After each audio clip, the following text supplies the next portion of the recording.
जैसा कि आज राष्ट्र के नाम संबोधन में प्रधानमंत्री नरेंद्र मोदी ने तीनों कृषि बिलों को वापस लेने की घोषणा की है, उसको लेकर के पूरे देश से अलग-अलग प्रतिक्रियाएं आ रही हैं। तो हम आज आपको मिलवाते हैं जो संयुक्त किसान मोर्चा के जो मीडिया प्रभारी हैं प्रदेश के शशिकांत जी से। तो शशिकांत जी, आपका स्वागत है द न्यूज स्वागत स्कैन है। में। तो शशिकांत जी, जैसा कि आज सुबह प्रधानमंत्री नरेंद्र मोदी ने तीनों कृषि बिल वापस लेने की घोषणा की है, तो इसे अब तो शायद मेंदा से आंदोलन समाप्त हो जाना चाहिए। प्रधानमंत्री ने घोषणा की है। प्रधानमंत्री तो घोषणा मंत्री हैं ही। उनकी घोषणाओं पे भरोसा कैसे किया जा सकता है? वो तो 2014 से कोई दिन ऐसा नहीं है जिस दिन देश के कोने कोने में चुनावी घोषणाएं ना करते हों। ये मात्र एक चुनावी घोषणा है। जब तक संसद सत्र में बकायदा जैसे संसद में उन्होंने पास कराया उसी तरह से वापसी नहीं होती, उनका विश्वास कैसे किया जाए? दूसरी बात यह है कि ये जो आंदोलन है ये केवल तीनों कृषि बिलों की वापसी तक सीमित नहीं है। स्वामीनाथन आयोग की रिपोर्ट के अनुसार सभी कृषि उत्पादों पर जो लागत मूल्य है उसका 1.5 गुना, जो एमएसपी की लड़ाई, जो पूरे देश के किसानों की लड़ाई है, उस लड़ाई को भी अभी हमें जारी रखेंगे। जैसा कि संयुक्त किसान मोर्चा ने ऐलान किया है, और हम ये इंतजार करेंगे कि जो है प्रधानमंत्री महोदय 700 किसानों की जो शहादत है उसको याद करते हुए, और हमारे जो 1 साल का जो आंदोलन है उसको ध्यान में रखते हुए अगर पहली बार अपनी किसी घोषणा को संसद में पूरा करते हैं तो हम उनका स्वागत करते हैं। साथ ही ये है कि हमारी लड़ाई 1.5 गुना समर्थन मूल्य पर, लागत की 1.5 गुना के समर्थन मूल्य के लिए, और बिजली का जो संशोधन नियम है जिसमें वो निजीकरण करना चाहते हैं उसको वे वापस लें। इसके लिए हमारी लड़ाई जो है, संघर्ष किसानों का जारी रहेगा। 22 नवंबर को लखनऊ में हम योगी सरकार को घेरने के लिए लखनऊ में महापंचायत मजदूर किसानों की करने जा रहे हैं, जिसमें लाखों की संख्या में मजदूर किसान इकट्ठा होंगे और उसकी तैयारी अनवरत चल रही है। 1 साल पूरा होने पर इस आंदोलन के, जैसा कि मोर्चा पर हम 26 नवंबर को पहुंचे थे, इससे 1 साल पहले, 1 साल पूरा होने पर हम मोर्चों पर संख्या बढ़ाएंगे, वहां बड़े कार्यक्रम होंगे, आगे की कार्यक्रमों की रणनीति और कार्रवाई बनेगी। संयुक्त किसान मोर्चा का केंद्रीय नेतृत्व बैठक जल्द ही करने वाला है और उसमें हम आगे की रणनीति बनाएंगे। आप इस वाले जो आज सुबह घोषणा हुई है, इसको चुनाव जो उत्तर प्रदेश का आने वाला है 2022 का, उससे किस तरीके से जोड़ करके मानते हैं कि ये उससे पहले होने वाली एक घोषणा है, चुनावी घोषणा है? देखिए, हमने तो पहले ही बता दिया बंगाल चुनाव के समय में ही कि इस सरकार की जो दवाई है वो दवाई है चुनावों में हार, और बंगाल में पहली इनको दवाई दे दी गई और उत्तर प्रदेश में दवाई जारी है। पहला इंजेक्शन लगा है 22 तारीख की रैली का। जी जी। मुजफ्फरनगर रैली से हमने शुरुआत की और लखनऊ तक हम पहुंच गए। जी।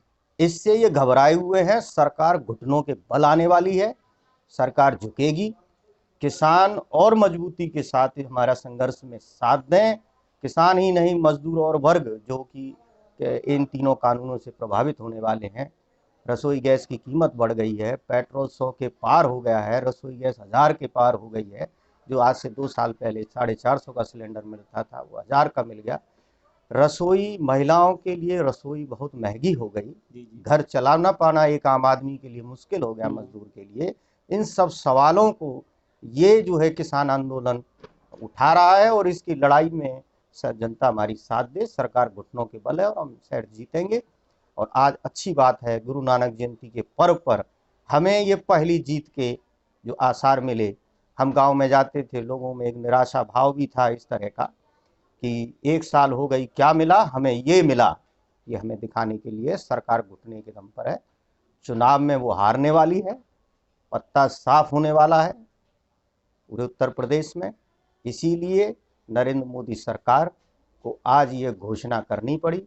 हम आशा करते हैं नरेंद्र मोदी जी अपनी पहली घोषणा जरूर ये पूरा करेंगे, पहली बार ऐसा हमें लगता है, क्योंकि किसानों का संघर्ष पूरे देश में व्यापक है। शशिकांत जी, जैसे कि घोषणा की है वापसी की, तो उसको लेकर के जैसे आप चाह रहे हैं, सभी किसान जो नेता हैं, कि संसद में उसको करने की भी प्रोसेस हो, तो घोषणा से लेकर के संसद में रद्द करने तक समय तो लगता है। नहीं, तो क्या समय है? 29 तारीख से संसद सत्र चलने वाला है। जी। इतनी जल्दबाजी क्या है? 8-9 दिन रह गए हैं बस। हम्म, चाहे तो पहले दिन ही रद्द कर दें, दूसरे दिन रद्द कर दें, 29 को कर दें, 30 को रद्द कर दें। अब समय ही कितना है? 30 को रद्द कर दें। अच्छा है, एमएसपी की 1.5 गुना जो लागत है उस पर भी कानूनी गारंटी दे दें। हम्म। उनकी बहुमत में सरकार है, कर सकते हैं वो। नया जो कृषि जो बिजली कानून है उसको रद्द कर दें। हम लोग जब तक उनका इंतजार करेंगे और विश्वास करेंगे कि नरेंद्र मोदी अपनी जो है घोषणा जो आज की है उसको पूरा करेंगे। देखते हैं नहीं, तो अगर आप। विश्वास करते हैं, अगर विश्वास करेंगे उनकी वापसी की घोषणा पर, तो क्या जो आंदोलन चल रहा है वो बंद नहीं हो सकता?